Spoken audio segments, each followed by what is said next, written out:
Document A and B are related to the axis territory and memory. We're gonna talk about which one of them is the most adapted to represent this axis. The document A is a quote from an American historian, Oscar Henley. In this one, he compares the immigrant's story to the American story, and quickly realizes they are the same. Indeed, America has always been composed at 95% by people from other countries, the other 5% being the population living in America before its discovery from the Europeans. A part of the immigrants in America is composed by the African slaves brought by the Europeans that were themselves immigrants in this case.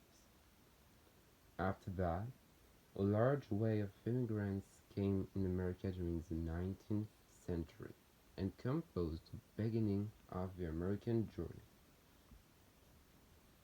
The history of America has been built with immigrants, which explains the document A and its quote, and related to the axis since the territory of America is based with a majority of immigrants from different countries. The memory aspect can be found in the origin of people, what they know about their ancestors, and what they can learn on them.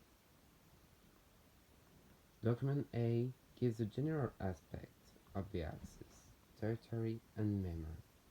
We'll see in the document B a specific example to illustrate this theme in America. Document B is a picture of detention barrack on Angel Island. It refers to the houses where the slaves used to live, at least sleep and eat, the least possible with what they were given and their number. This document can also be linked to the axis territory and memory, since it shows how some places were fitted out so the slaves could do their work while having a rest place, as cheap as it was though. And it also fits in the memory category since this barrack is still here. I personally think that the document B represents the best this axis because it shows the origin of a problem that is still here in America. Racism towards Afro-Americans is a recurrent problem in the United States society. People that undergo this discrimination have, for most of them, ancestors that were slaves for almost a century until the end of the American Civil War in 1965, relieving them from the previous states. The following century was marked by racism, discrimination symbolized by segregation. Black people were pushed apart from the American society with discriminating laws and behaviors.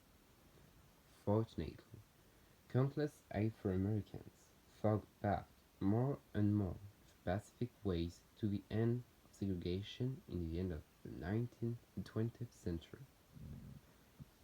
In the 21st century, racism is still here, even though the discriminating laws disappeared and the morality has also changed in this society, as we could see with George Floyd and his aggressor, a police officer.